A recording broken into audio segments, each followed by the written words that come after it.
Peace, y'all. Welcome back to my channel. It's me, Shante Maria, back with another quick video. And I meant to do this update a couple of weeks ago, but you know, life has life.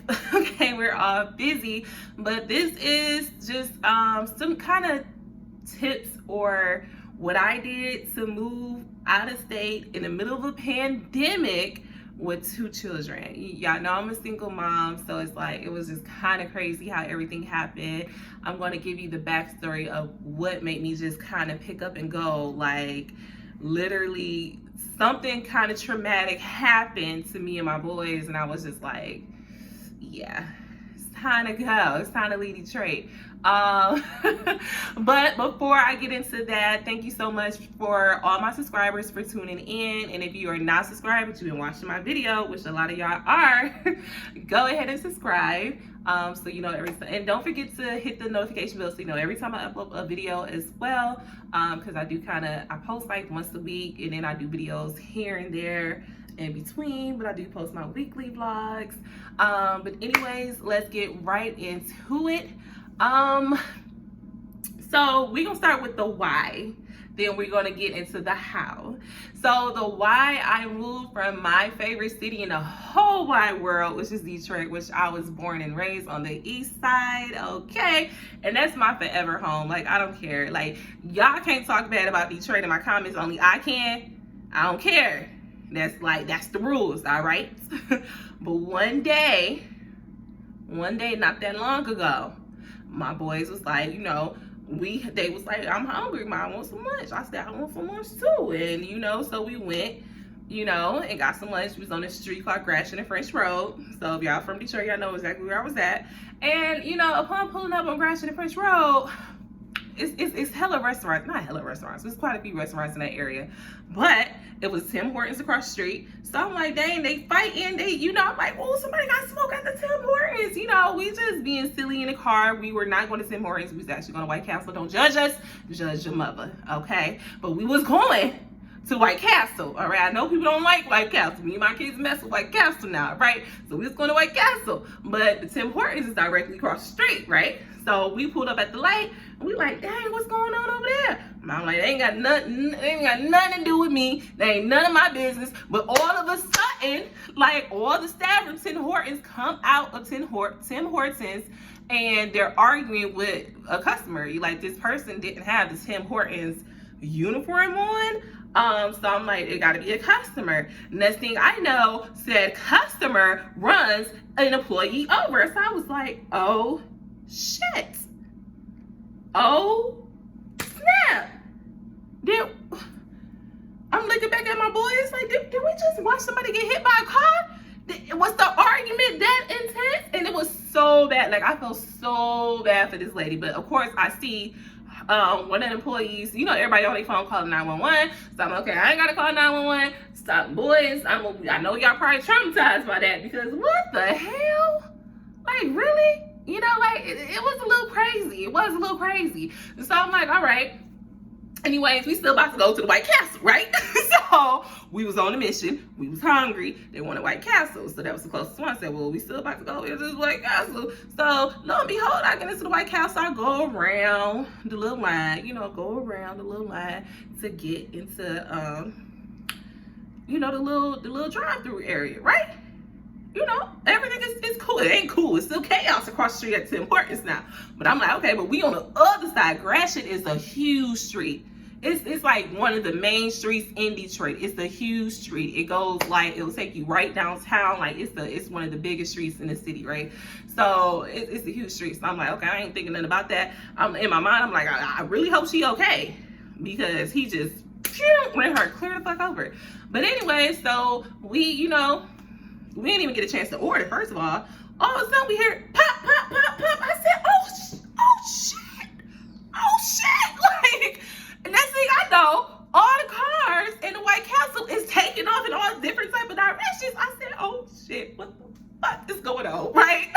So then all of a sudden, some of the employees from Tim Hortons, I guess, it comes across the street because, okay, so the car that hit the lady went this way down, like Gratiot goes not east to west, it goes north south, right? So Gratiot, you know, they took down this way going to Gratiot, heading towards downtown, right?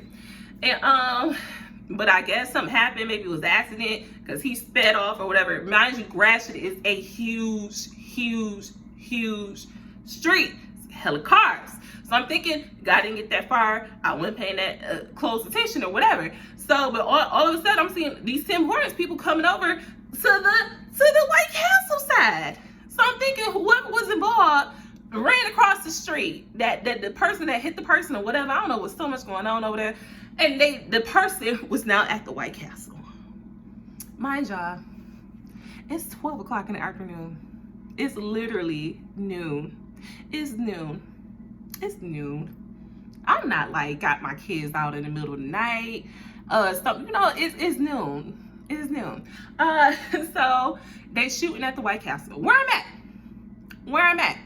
So it's one entrance on Gratiot, it's another entrance on French Road. They're by the French Road side, right? So people went down French Road. I like kind of went in back, if it makes sense. I mean, it makes sense to me because I know how it looks. But I'm like kind of in back of the White Castle on the side where you can go out towards Gratiot. But for whatever reason, the car in front of me stopped. They were shooting, and then like they're shooting everywhere. And I'm like, okay, girl, just go. It's a big ass van, right? She just stops. And I'm like, oh shit. I'm thinking maybe she got shot. Somebody got shot in the car because they didn't go anywhere in the middle of all of this fucking shooting. Like, so I'm like, what is really going on? Why aren't you moving? Ma'am, they're shooting. So I reversed back because it would be gunshots and it would stop. So I'm like, oh shit, I don't know what to do, but I can't get out this side. But they're shooting closer to the side on French Road. So I'm here, the other entrance is there, and they're shooting at the other entrance. So I'm like, oh my God. So then, had to get on the phone with 911. I said, did they know they shooting? Because the police is right down the street, okay? A whole precinct is really damn near in walking distance down the street. Down the street. The 9th precinct is down the street, literally on Gratiot. It's like you can damn near walk there. So I get on 911. I said, excuse me, they're shooting. She said, where? I said, French Road and Gratiot. I got my kids in the car and I'm stuck here in this parking lot. I don't know what to do. Can you get the police there? Like, I am literally freaking the F out because I'm like, I ain't never experienced nothing like this. Like, I grew up in the hood, low key. And I'm born and raised in Detroit on the east side, like 6 Mile, Gratiot area, which is where it was happening. If y'all from Detroit, y'all know. So, but at the same time, I was extremely sheltered growing up. I've never really been in an environment where people would start shooting. Like, that just was not the crowd I hung around. So I'm freaking out. I don't know what to do. I'm stuck here in the middle of this shootout with my 2 kids in the car in the middle of the day. It's just complete chaos. So I'm on the phone with 911. She's hearing the gunshot. She's like, oh, and I'm like, my kids in the car. So she was like, well, tell them to get on the floor of the car. So my kids are freaking out. Like, what? I'm like, get on the floor. They got their seatbelts on. I said, no, take your seatbelt off. Get on the floor. And she's like, you get on the floor too? I said, no, because I might F my car up. But bullets ain't got no name. And even if we on the floor of the car, a bullet can go through go through our doors. I said, I don't feel comfortable just sitting here like a sitting duck and they're shooting. And she was like, well, why can't you leave? I said, they're shooting on that one side. I'm not driving that way. And then on this side, like, I'm looking dead at the man that's shooting. Mind you, I'm looking dead at the man that's shooting. I'm looking dead at him. He still got his gun out. Like, I'm looking dead at him. I'm like, oh my fucking God. Like, damn, I'm about to piss on myself. This van is locking me in. So I was like, fuck it. Like, I'm like, I'm about to go. I'm still on the phone with her. She said, can you see a way to get out? I said, I think so. I think I'm okay. I think I'm gonna do it. And I'm like, I just went for it. Just like, gas my car. I'm not like, I know I'm smiling and laughing, but it was like very, very scary when it happened. Gas my car. And y'all know, like, the little center block things, they're kind of like, the best way I can describe it is like raised curbs, or I don't know what they're called, but you know that when you're parking somewhere, these big cement block things. It's kind of right there, you know, I guess, so you don't go to the other side, hit nobody's car or whatever. I ran clear the over all of that. All of that, because that was the only way out the parking lot. And my whole thing was, I love my Goldilocks. I love my car. You know, I got a Lincoln. I got a little luxury car. She nice. She cute or whatever. But I was like, I can replace Goldilocks. I can't replace me or my children. You know? So I was like, boom, boom. Like, undercarriage kind of got... I mean, actually didn't get messed up. Nothing to my knowledge is wrong to my car. Shit, I drove down here in my car. But we made it. Boys got home. They were visibly shaking. Like, I could see them shaking. And I'm like, oh my God. My boys are forever traumatized. Forever traumatized.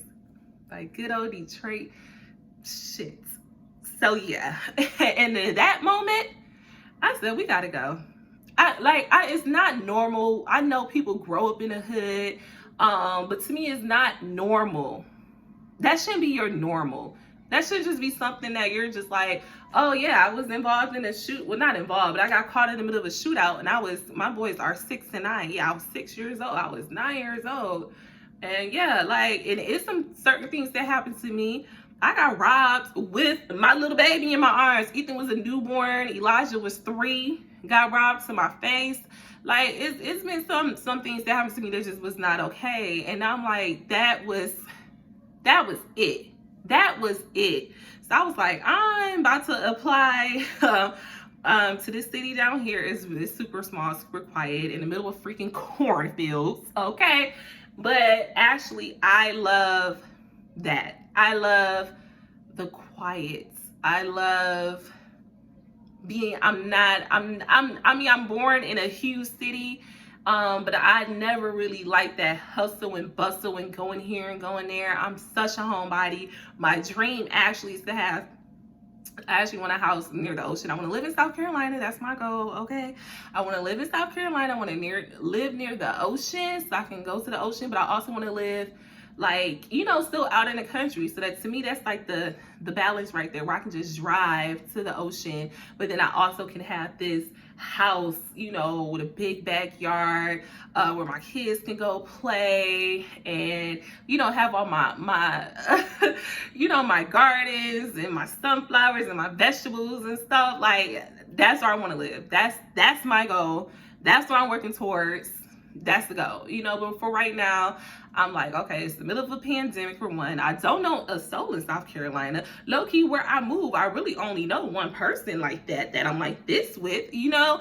So I did move to a place where I knew really like one person, and she couldn't really help me move because she's pregnant as hell. Yes, I'm talking about my best friend, if y'all are familiar with my channel.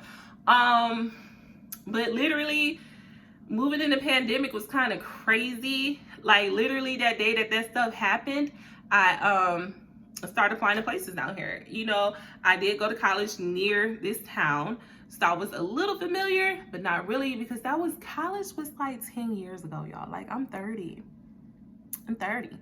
So college was a long time ago. So it still feels like everything is brand new to me. And then back then I wasn't driving. I was a kid. I didn't have responsibilities. Like, so like coming here is a whole completely different field. Like, being in the cornfields in college and actually living here, paying bills here, looking for schools here is totally different. Totally different. But I did apply to a few places. Literally, the place that I live, I applied to them first.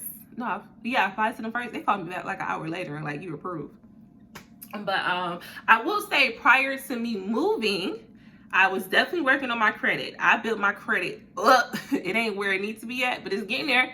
It's getting there. It's like, it ain't bad. It was horrible, y'all. I was like 4 something. Actually, I think it dipped down to like 3 something. Literally, maybe 6-7 months ago, my credit score was in the 300s. Couldn't get shit in my name. But literally, sometimes the pandemic can be a huge blessing to people, because it made me focus. It made me research stuff, and it showed me what I needed to do to get certain things off my credit.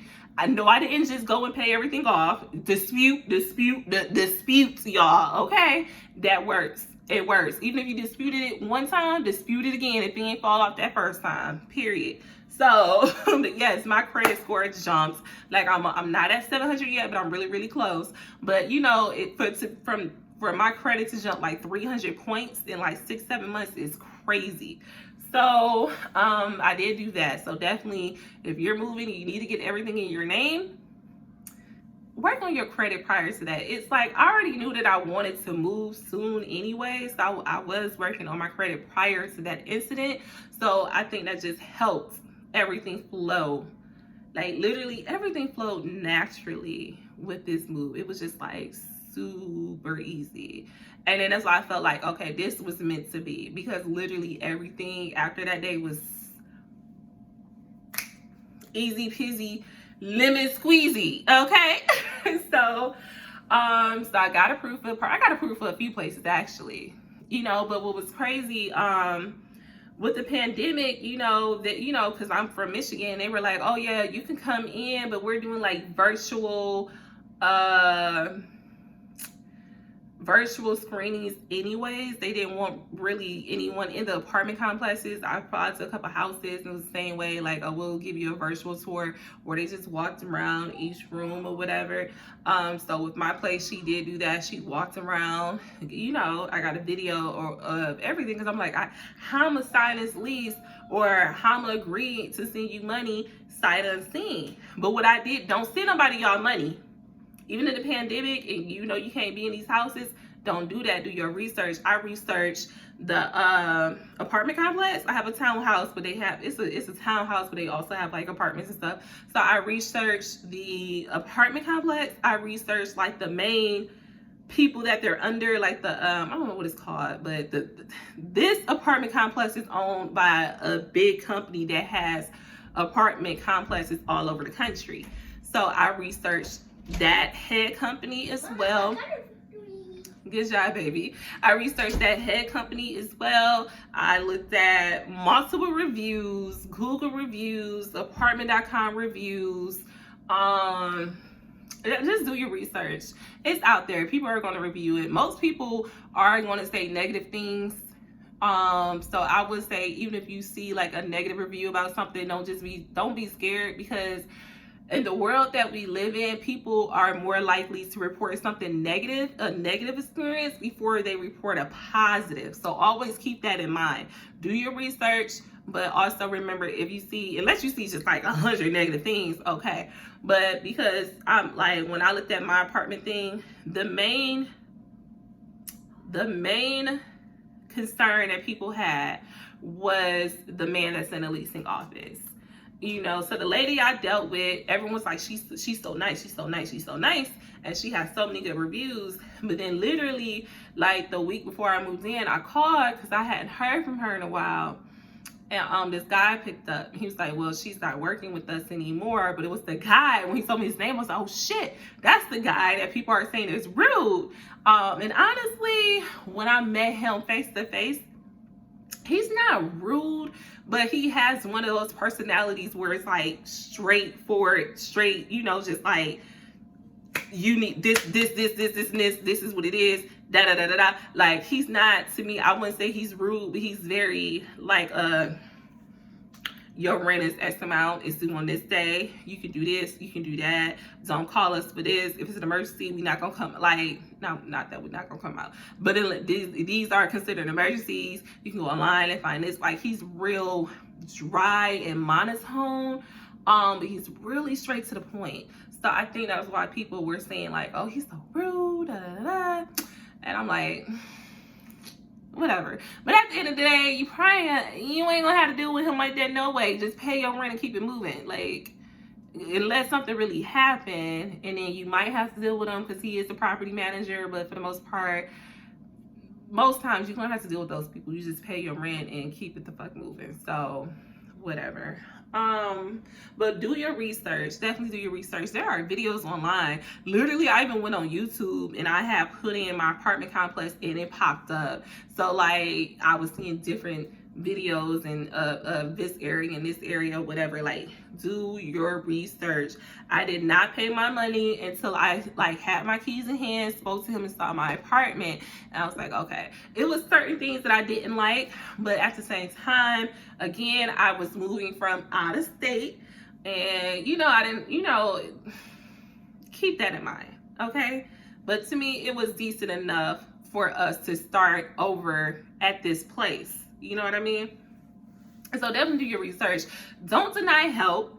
I remember I was like, I'm gonna do this by myself. I wasn't asking none of my family for help, and they started offering, and I still was like, oh no, because it's like out of state. Like, y'all gotta drive. I was like, I was gonna leave everything behind and completely start anew, but thank God I did not. I was like, well, I'm just gonna pack up my Goldilocks, and that's it. I was like, I'm gonna pack up my Goldie, or no, I was gonna have my car shipped down here. I was gonna rent out like a big van, and because I had ordered, like with my bed over here, I ordered my bed, I had ordered the kids' beds, and we had these mattresses in a box, like the new craze in there. It's amazing though, y'all. It's amazing. My mattress is thebomb.com, but I ordered a mattress in a box. So I was just gonna pack all that, pack up my car that was gonna get shipped here. So that is the option if you are moving out of state and you do not have people that's gonna help you move. It's options to ship your car, but do your research about that and make sure they had a license. I was reading a bunch of horrible reviews about people. Yeah. Research. Even if you're gonna have your car shipped, and maybe you would drive. I was so scared to drive a U-Haul. Technically, I probably could have drove a U-Haul and had my car shipped, or had my car hooked to the U-Haul. But if y'all know me, I hate driving on the freeway. I have really, really bad anxiety, so I know I wouldn't about to drive no big ass U-Haul. But my brother offered to drive the U-Haul, and my sister was like, well, I'm gonna help. And it just come, like, everything just flowed naturally, where my mom couldn't be too much help, but she did come. My sister and my brother drove to U-Haul. My mom and my sister and my nephew drove down too. And they just kind of all help unpack the U-Haul, help us get settled in. They left the same day, but it was still such a huge help. So if you like one of those independent type people like me, just still accept help, because it really made the transition so much easier. It was like easy peasy lemon squeezy having help. Initially I was gonna do everything on my own, but having help made it so much more easy. You know what I mean? And plus, I was already saving on the side. So if you are moving, make sure you are saving at least, so you have a couple months in advance. Once you get there, you don't have to worry about nothing. Now, my situation is different because I do work from home. So when I got here, I didn't need to find a job. You know what I mean? So me being a single mom, like, I know a lot of people like, how you move out of state? How do you make money? I've been working from home for like 4 years now, so thank God, like I really count that as a blessing. I didn't have to find a job down here. I just made sure that I ordered the internet, the self-installation kit and everything ahead of time, so it was here when I got here, and I literally hooked up the internet. I think I officially logged into work like 3 days after I got here. Like, I wasn't playing no games. And everything flowed. It just flowed. But it was like, I literally, after that incident, I made up my mind that I was gonna get the F out of Detroit, okay? And that's my forever home. Like, not to say my city is bad, not to say stuff happens everywhere, crime happens everywhere, but where I live at, the crime rate is extremely low. extremely low. Don't nothing happen out here. Like, it's so little and so small. It's just right here in the midst of the cornfields. But I am happy overall with my decision, and we're here. This is where I'm gonna raise my kids here. I do want to go to South Carolina, but I don't believe in uprooting your children so much. Just seeing how my kids are adjusting right now in the middle of a pandemic, They are doing virtual learning, but we did go up to their schools so they can meet their teachers and pick up their laptops. And it was just like, oh, it's so different. It's so different. And then plus how the schools are set up, like the city's so small, all the schools are right there on the same land. The elementary school, the middle school, and the high school is like, it's so small. I said, so all the kids in this city is that small that all the kids can just go in this one area to go to school. You don't have an option of like, oh, well, we got to go to 5, 6, 7 different schools to see what school you like. No, there's only one school in this district that my kids can go to. But the way it worked out, it's amazing. Their school district is amazing and have everything set up, even in this pandemic. They got their Chromebooks, they got the schedule set up, they got all the other apps that we can communicate on. Everything is just like flowing. Meanwhile, I'm getting phone calls from DPS back home. They're like, oh, do you want your child to go in school or virtual? What do you want the child to do? And they're like, Detroit is a hot mess right now with their school system. But I've known that my whole life, like growing up in a DPS school. You know, I went to one of the best schools, one of the top schools in the city to this day. Okay, shout out to KC. But you know, it's not the best school system. And where I'm at right now, their school system is really good. Their system is amazing. They have an A+ rating. Like, you know how you can look at the ratings for the school? They have an A+ rating at the school. So definitely an upgrade from where they were. It's just small as hell. So, which I think is even better because you can get a lot more one-on-one help. Even after the pandemic is over, I think it will be a better situation for them. But yeah, this video is long as hell. It's gonna take a million years to upload. But if you have tuned in so far, go ahead and leave me a comment below. Let me know if you've ever moved out of state. I know my demographic is a lot of mommies watching me. I don't know y'all situations, whether you got married or single. Let me know. Have y'all ever moved from y'all home state? If you did, what was your result like? And especially if you with children, like, please let me know. And don't forget to hit subscribe, and I will see you guys on the next one. Peace.